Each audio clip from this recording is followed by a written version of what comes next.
Pernah kepikiran nggak, gimana sih caranya kita ngajarin generasi muda supaya nggak cuma sekedar baca cerita, tapi juga bisa membedah, menganalisis, dan nemuin pesan-pesan tersembunyi di dalamnya? Hari ini, kita bakal kupas tuntas sebuah metode yang bisa mengubah cara siswa memandang karya fiksi. Dan ini tuh bukan tantangan biasa loh. Ini pertanyaan yang fundamental banget buat dunia pendidikan kita.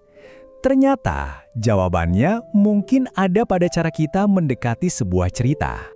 Di Indonesia, kurikulum Merdeka ternyata punya jawaban yang menarik banget, mengulas karya fiksi. Ini bukan lagi soal membaca pasif, tapi tentang melatih siswa jadi semacam detektif sastra. Yuk kita lihat gimana cara kerjanya. Oke, biar gampang, kita akan bedah ini satu persatu. Pertama, kita pahami dulu, ini tuh keterampilan apa sih sebenarnya? Terus kita bongkar alat-alat yang dipakai buat nganalisis cerita. Lalu kita belajar gimana cara nyusun ulasan yang tajam, dan yang paling penting, kita bakal lihat bukti nyata kalau ini tuh beneran berhasil. Nah, pertanyaan pertama, keterampilan baru ini tuh posisinya di mana sih dalam gambaran besar sistem pendidikan? Mari kita lihat konteksnya. Jadi gini, kurikulum Merdeka Fase D itu dirancang bukan cuma buat, transfer ilmu aja. Fokus utamanya adalah membangun kompetensi inti, terutama kemampuan siswa buat berpikir kritis dan menyampaikan argumen mereka dengan jelas. Dan disinilah letak kejeniusannya. Mengulas fiksi itu bukan cuma soal nulis, ini latihan yang terintegrasi. Siswa kan harus membaca teksnya, terus menyimak interpretasi teman-temannya, lalu berdiskusi buat menyampaikan ide, dan puncaknya menuangkan semua analisis itu dalam tulisan. Keempat pilar kemampuan berbahasa ini diasah sekaligus. Seperti yang dikatakan di sini, literasi itu bukan cuma bisa baca tulis. Tujuannya jauh lebih dalam, membekali siswa dengan alat untuk memahami dan bahkan mengubah dunia di sekitar mereka. Ini tentang menciptakan pemikir, bukan sekedar pembaca. Oke, kita udah paham kenapanya. Sekarang pertanyaannya, gimana caranya? Gimana seorang siswa bisa berubah jadi seorang kritikus sastra? Nah, semuanya dimulai dengan menjadi seorang detektif. Coba bayangin deh, setiap cerita itu kayak sebuah bangunan. Para siswa ini diajarin buat nggak cuma lihat bangunannya secara utuh, tapi juga batu batanya, semennya, kerangka besinya. Nah, itulah yang kita sebut sebagai unsur-unsur intrinsik. Pertama ada tema. Ini tuh jantungnya cerita. Bukan sekedar tentang apa yang terjadi, tapi kenapa cerita itu penting. Apakah ini tentang persahabatan, perjuangan? Inilah pesan inti yang pengen disampaikan si penulis. Terus ada alur. Anggap aja ini peta jalannya cerita.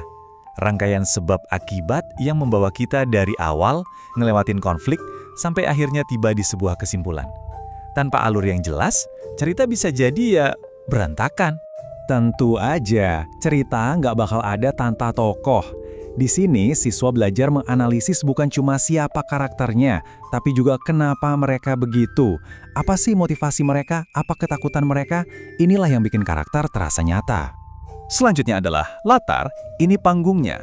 Bukan cuma soal tempat dan waktu, tapi juga tentang suasana atau mood yang diciptakan. Ceritanya terasa mencekam, ceria, atau misterius. Seringkali latar inilah yang jadi kuncinya. Lalu, ada sudut pandang. Nah, ini penting banget. Apakah kita ngelihat cerita dari mata si tokoh utama lewat kata aku, atau dari seorang narator yang tahu segalanya pakai kata dia? Pilihan ini benar-benar mengubah cara kita merasakan sebuah cerita. Dan yang terakhir, gaya bahasa. Anggap aja ini kayak sidik jarinya penulis. Cara mereka merangkai kata, pilihan majasnya, atau mungkin kalimat-kalimatnya yang panjang dan puitis. Inilah yang bikin tulisan satu penulis beda dari yang lain. Nah, setelah semua kepingan puzzle analisis ini dikumpulin, tugas selanjutnya adalah menyusun semuanya jadi satu ulasan yang utuh dan masuk akal. Ini bukan lagi sekedar opini, tapi sebuah argumen yang punya struktur.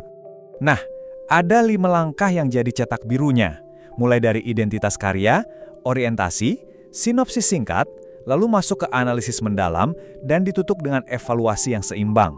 Struktur ini mengubah opini jadi kritik yang cerdas. Intinya apa?